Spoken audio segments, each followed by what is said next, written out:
Good morning, ladies and gentlemen. How are you all? I hope that you all are fine and enjoying the classes. Very first day we started to tell you how to speak in English, and it is very easy, and I can say it is a piece of cake. क्या कह सकते हैं? और कई लोगों को तो क्या लगता है, it's a cup of T. क्या कहते हैं? तो आसान चीज़ें जो होती है उनके लिए हम हमेशा ही कहते हैं it is a cup of T. और कई लोग कहते हैं कि ये बच्चों का खेल नहीं है, it's not a child's play. क्या कहेंगे? पर हमारे जो पीछे स्टूडेंट खड़े हैं उनको तो ये क्या लगता है, इट्स अ चाइल्ड्स प्ले. तो आज हम बात कर रहे हैं एक ऐसे व्यक्ति की जो खाने पीने का बिंदास आदमी है. सुबह क्या लेता है? I take breakfast. क्या करता है? I take breakfast. उसके बाद क्या करता है? I take lunch. उसके बाद उसके बाद उसके बाद और उसके बाद वाओ, सुबह से लेकर शाम तक खाने का काम ही रहता है. एक बार मैं बता देता हूँ. I take breakfast, I take brunch, I take lunch, I take refreshment, I take dinner, और फिर भी भूख बच गई तो कहते हैं आई टेक सपर. अब सुबह से लेकर शाम तक जो आदमी खाते ही रहता है उसको बोलते हैं ग्लटन. क्या कहते हैं? ग्लटन. और जब भी पूछते हैं तो हम पूछ लिया करते हैं are you a glutton? No, I am not a glutton, he is a glutton. हाँ, तो साथियों आप किसी को भी ही इज़ अ ग्लटन कह सकते हैं, पर ध्यान रखना उसका मुक्का सहन करने की ताकत होनी चाहिए. Am I right? Yes, you are absolutely right. क्या कहेंगे? Are you a glutton? I am not a glutton. He is a glutton. अब इसके पीछे यदि कोई रीजन है तो कहते हैं it stands to reason. क्या कहेंगे? अब मान लीजिए मैंने पूछ लिया कि भैया ऐसे क्यों खड़े हो? अरे इंग्लिश क्यों बोल रहे हो? तो आपको बता देना है it stands to reason. क्या कहेंगे? तो दुनिया में हर एक चीज़ के पीछे कारण होता है, और यदि उस कारण का आपको पता होता है तो आप कहते हैं it stands to reason. Are you getting me? Yes, I'm getting you. Is it easy? Yes, it's nice. Well, एक दो दिन पहले हम डायरेक्शंस की बात कर रहे थे और हम कह रहे थे there are 4 directions in all. क्या कह रहे थे? The first one is north.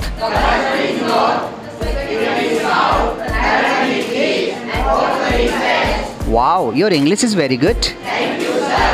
आप सीखते बहुत जल्दी है. मुझे बहुत अच्छा लगता है कि आप प्रैक्टिस करते हैं और जल्दी सीख जाते हैं. Am I right? Yes, you are absolutely right. Is English easy?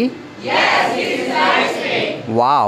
अब देखिए, इस तरीके से हमें बताना हो कि यह डायरेक्शन इस चीज़ के लिए आई है, तो हमने नॉर्थ के लिए N लिया, तो हम कहते हैं N stands for north. क्या कहते हैं? N stands for north. ऐसे S stands for very good. E stands for and W stands for very good. जब भी आप किसी चीज़ की शॉर्ट फॉर्म देखें और उनको आप बताना चाहें कि ये चीज़ इसके लिए आई है, ये चीज़ इसके लिए आई है, तो आप कह सकते हैं here the letter N stands for north. Yes, आगे बोलते जाइए.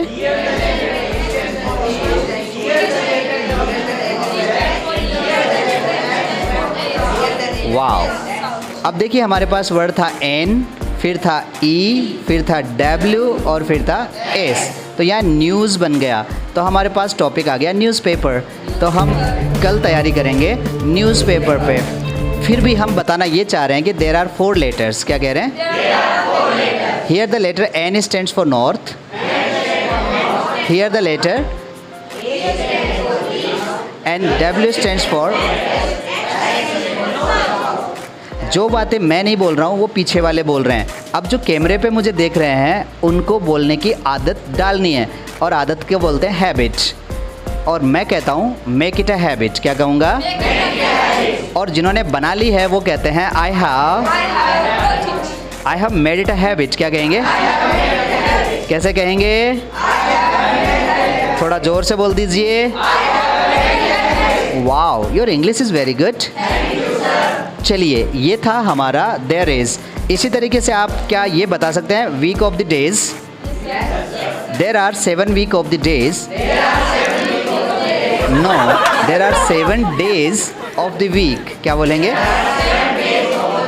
अब मेरी तरह से कोई गलती करता है तो उसको आप बताएंगे यू आर मिस्टेकन।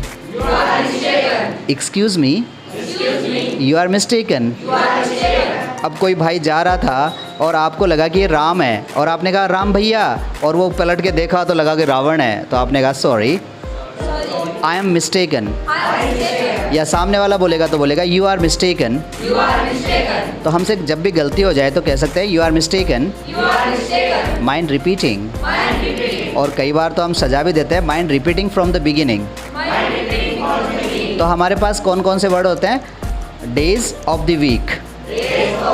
तो यहाँ हम कहते हैं I am going to tell you about days of the week. There are seven days in a week. Here the letter S stand for Sunday, M is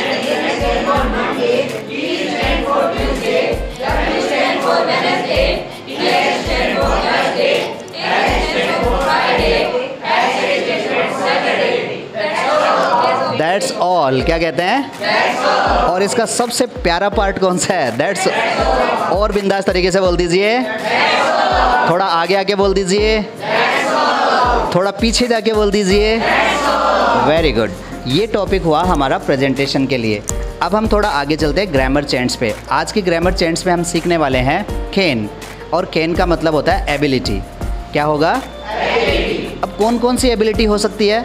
mental ability, physical ability and economical ability. ये 3 abilities की हम बात करेंगे। जब हम कोई काम physically कर सकते हैं तो भी हम कह सकते हैं आई कैन। क्या कहेंगे? मैं लिख सकता हूँ, मेरा हाथ चलता है ना तो ही लिख सकता हूँ, I can.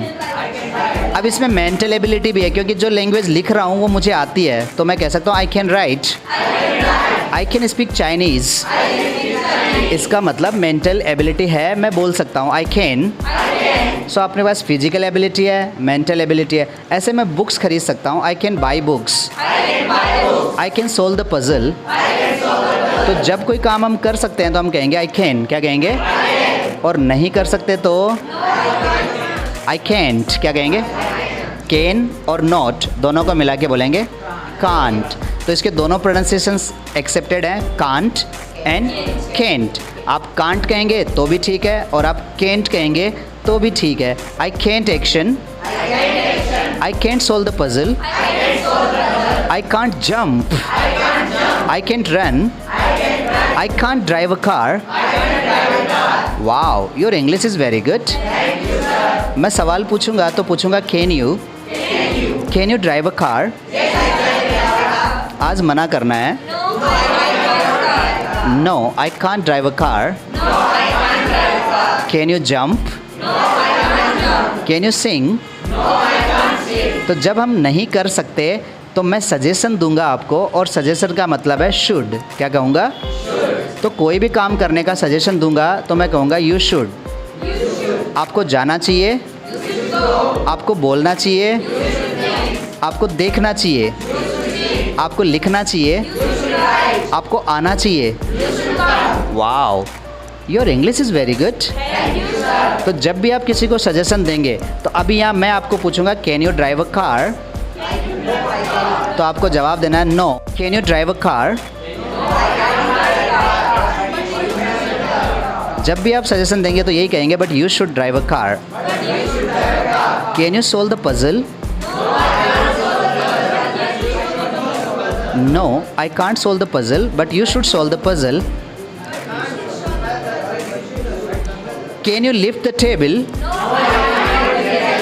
No I can't lift the table, but you should lift the table. Wow, that's all. Keep learning, keep smiling. See you tomorrow. Bye bye. Bye. Bye bye. See you. See you.